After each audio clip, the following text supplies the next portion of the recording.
The average car guy thinks he's losing money because cars are expensive. That's not true. I've seen people making six figures go broke because of their cars, and I've seen people with average jobs build amazing collections. The difference comes down to 5 mistakes, and if you're a car enthusiast, there's a very good chance you're making at least one of them right now. The dumbest mistake isn't financing. It's not modifications. It's something almost every car guy thinks is completely normal. Let's start with number 5. Look, we all have a dream car. The one that is always in your TikTok For You page every 3 seconds. You step outside, look down the street, and boom! There it is again, just staring you in the face, mocking your bank account. And it gives you that instant wave of existential dread, right? You start thinking, bro, when am I actually gonna buy this? Am I gonna be 45, bald, and having a midlife crisis by the time I can afford the down payment? Will I even care anymore? Stop right there. Take a deep breath and snap out of it. You are actively cooking yourself. This is a certified trap that 9 out of 10 car guys walk into, and they only realize they're completely cooked when it's way too late. What's the trap? You get a job, but you're not working to build a future or secure your life. No, you are working strictly to feed the car. Next thing you know, you're grinding 60-hour weeks flipping burgers at McDonald's, living in a literal closet, with zero social life, eating noodles every day. All because you convinced your last 2 remaining brain cells that starving on minimum wage for a M4 is worth it. Now look, I'm your friend, which means it is my solemn duty to completely ruin this dream for you. To even get that M4, you're looking at least 5 years of pure misery. And guess what?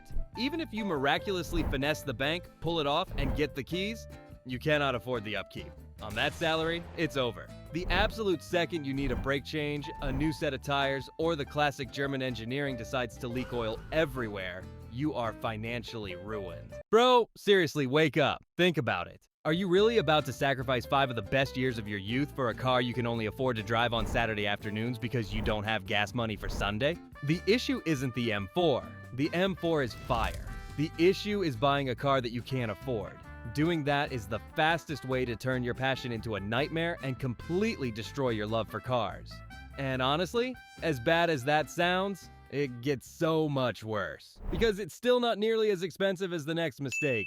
Bro, nothing says car guy quite like seeing $3,000 wheels sitting on a car with bald tires. Seriously, why do so many of us try to build the Instagram version of a car before we build the reliable version? Think about it. You see it all the time. Cars with expensive wheels, a loud exhaust, or some crazy $2,000 body kit. But then you look a little closer and the car has 0 brake pads left, and the tires haven't been changed since Obama was in office. Look, I get it. You want that dream build, and now that the car is sitting in your driveway, you feel closer than ever. But that is no excuse to completely ignore the reliability and safety of your ride. I was actually talking to a guy in a meetup recently. He had this absolutely crazy 350Z, big wing, wide body kit, and 500 wheel horsepower. But then he told me he barely even takes it out of the garage because he doesn't have the cash for new tires and basic maintenance. Like, what's the point?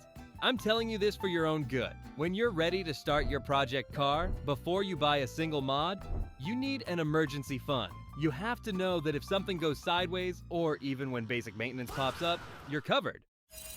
Sure, keeping cash on the side might delay the aesthetic mods for a bit, but trust me, you will enjoy the process so much more when you aren't terrified of a check engine light. Now, this next one, honestly, it's next level stupidity. It's usually the exact same guy we just talked about. But instead of actually grinding for 5 years to save up, his anxiety got the best of him. He did a little digging online and thinks he found a literal glitch in the Matrix, financing the car for 7 years. Congratulations, bro. You just signed your financial death warrant. Why?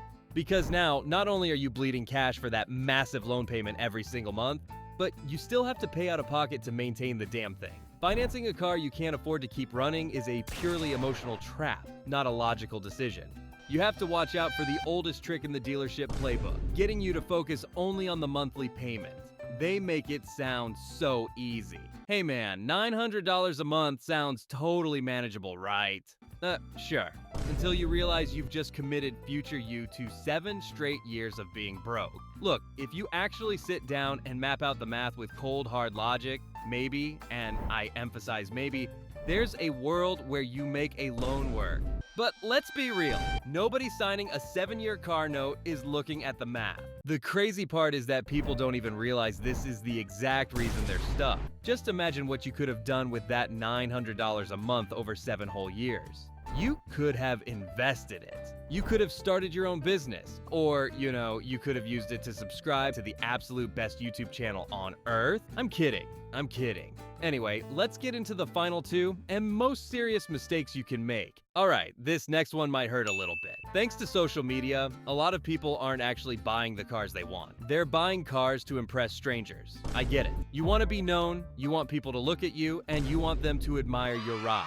It's a great feeling. But honestly, that is not how the real world works. Here's the reality check. People do not care what you are driving. And even if they look at you at a red light, they've already completely forgotten about you by the next morning. But you're still stuck paying for that overpriced machine. You are destroying your financial future for a car you probably didn't even like that much in the first place. Think about how insane that is. Buying a car you can't afford to maintain. Or worse, a car you don't even enjoy driving, just to flex on people you don't even know. And as for trying to impress girls with it, bro, it is just not worth it. Stop thinking with the logic of a 15-year-old. If a girl only likes you because of what's sitting in your driveway, she doesn't like you. Do yourself a favor and find someone who actually wants to be with you, not your car.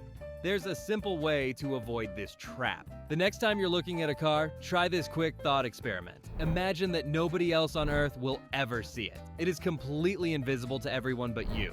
Nobody knows you own it, nobody can look at it at a car meet, and you can't post a single picture of it on Instagram.